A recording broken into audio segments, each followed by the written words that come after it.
and welcome to the news update on AFRICUNIA television, bringing you updates from our studio in the nation's commercial capital, Lagos, Nigeria. And I'm Deborah Ezeh. We begin from Nigeria, where President Muhammad Buhari will decide the fate of members of the Federal Executive Council who decided to renounce their political ambition and remain in the cabinet. So says Minister of Information and Culture, alleges Lai Mohammed.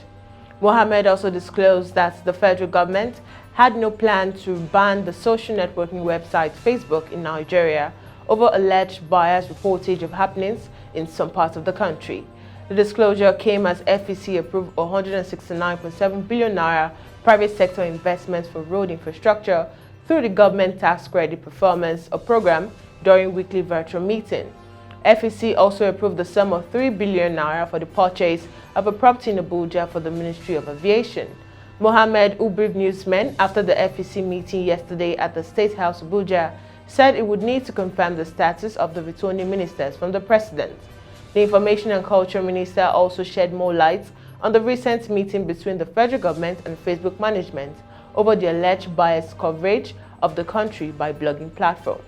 He said both parties had a fruitful discussion, adding that the government is not contemplating banning Facebook operation in the country. And still in Nigeria, no fewer than 44,045 delegates will on May 26 elect candidates in 28 states where governorship election will take place next year. The states where the primaries will hold include Lagos, Ogun, Oyo, Delta, Cross River, Rivers, Akwa Ibom, Kwara, Benue, Plateau, Niger, Nasarawa, Jigawa, Kaduna, Kano, Katsina, Kebbi, Sokoto, Zamfara, Abia, Ebonyi, Enugu, Imo, Adamawa, Bauchi, Borno, Gombe, Taraba, and Yobe states. However, findings show that there would be stiff contests in Kano, Oyo, Rivers, Sokoto, Niger, and Benue, where there were struggles for the control of the party structures. On Wednesday, the ruling party, which earlier scheduled its governorship primary for Friday, shifted it to May 26th. Already ahead of the primary, there was violence in some chapters of the party on Wednesday over the election of delegates for the governorship primaries. Meanwhile, the APC has said the National Working Committee never made a decision on zoning. This is even as the party adjusted the timetable schedule for activities for the National House of Assembly, National Assembly, governorship primaries, and appeals by aggrieved aspirants.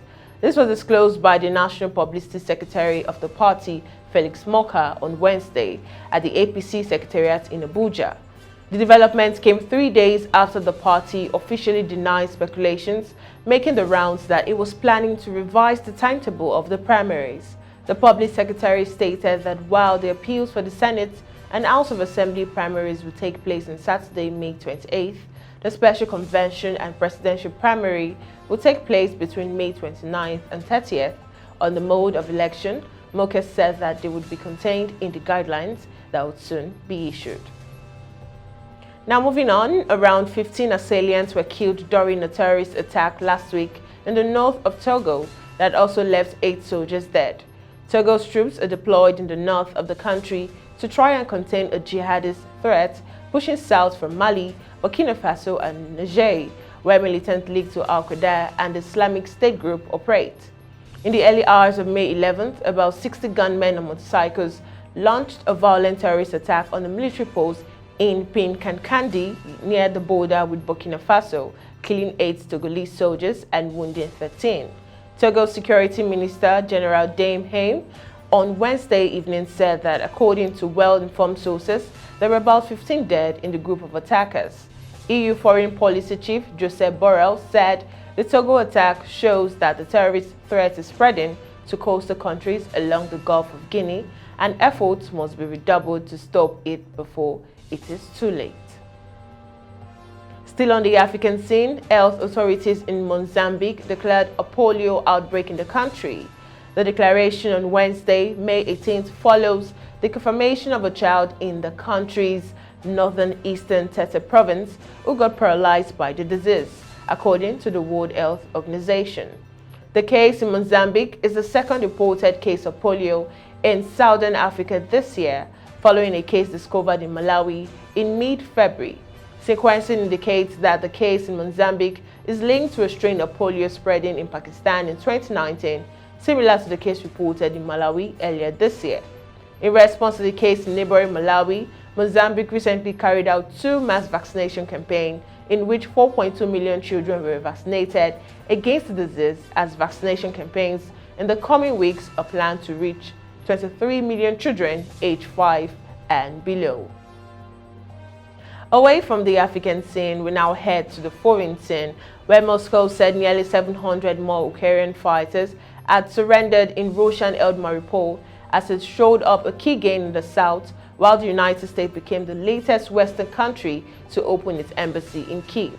Russia said on Wednesday an additional 694 more fighters had surrendered, bringing the total number to 959. Its defense ministry posted videos of what it said were Ukrainian fighters receiving treatment after surrendering at Azovstal. Ukraine President Volodymyr Zelensky, the Red Cross, and the United Nations were involved in talks.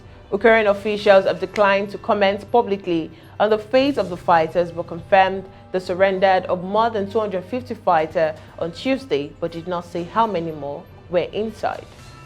Moving on, President Tayyip Erdogan said on Wednesday Sweden should not expect Turkey to approve its NATO bid without returning terrorists, and Swedish and Finnish delegations should not come to Turkey to convince it to back their membership in the alliance. US President Joe Biden and top officials from his administration repeated that they are confident Ankara's objection would not be a roadblock for the accession process of the Nordic country, even though they did not spell out how Turkey's position could be changed. Finland and Sweden formally applied on Wednesday to join US-led NATO, a decision spurred by Russian invasion of Ukraine, with the accession process expected to take only a few weeks despite Turkey's objection. Erdogan has also said Turkey would oppose the NATO bid from those who impose sanctions on Ankara. Still on the foreign scene, North Korea is ramping up production of drugs and medical supplies, including sterilizers and thermometers, as it battles an unprecedented coronavirus outbreak. The isolated country, which has imposed a nationwide lockdown, is also increasing production of traditional Korean medicines used to reduce fever and pain, calling them effective in prevention and cure of the malicious disease. At least 262,270 more people reported fever symptoms, and 1 additional person died as of Wednesday evening, citing data from the state's Emergency Epidemic Prevention Headquarters. It did not specify how many people are tested positive for the virus, but North Korea has so far reported 1,987,230 people. So far, North Korea has reported 1,978,230 people with fever symptoms and 63 deaths, and imposed strict antivirus measures. We now head to the sports scene. Nahomi Osaka returns to Roland Garros, looking to banish the memories of a withdrawal 12 months ago, but hampered by concerns over her clay court form and fitness. The former world #1 pulled out of last year's French Open ahead of the second round, citing mental health issues. She had been threatened with expulsion and fined by organizers over a refusal to attend press conferences. The Japanese star withdrew from last week's Italian Open to rest an Achilles problem and then tried to regain full fitness for the Grand Slam tournament in Paris, where she'll be unseeded at a major for the first time since 2018 Australian Open. The 24-year-old has slipped to 38 in the WTA ranking going into Sunday's start of the French Open, but was as low as number 78 in March. And finally, Super Eagles' new first assistant coach, Finidi, has revealed that the new technical crew will give more home-based players the opportunity to challenge for shirts in the senior national team. Finidi, who described Nigeria's forthcoming international friendlies against Mexico and Ecuador as good introductory game for Pesero, assured all Nigerian footballers that everybody qualified to play for the country will get the chance to stake his claim to the team, and advised the home-based stars to focus on improving their game.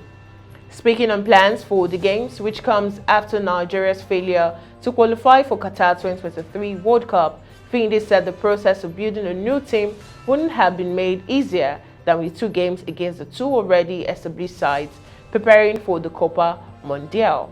He assured all players invited to the national team camp of equal opportunities to fight for shirts in the emerging team, adding that the Super Eagles will soon return to their old glory. And that concludes the news updates on AFRICUNIA television. Do follow all our social media platforms displaying on your screen, and also subscribe to our YouTube channel to stay connected and updated to our news and other programs. Once again, I am Deborah Ezeh. Bye for now.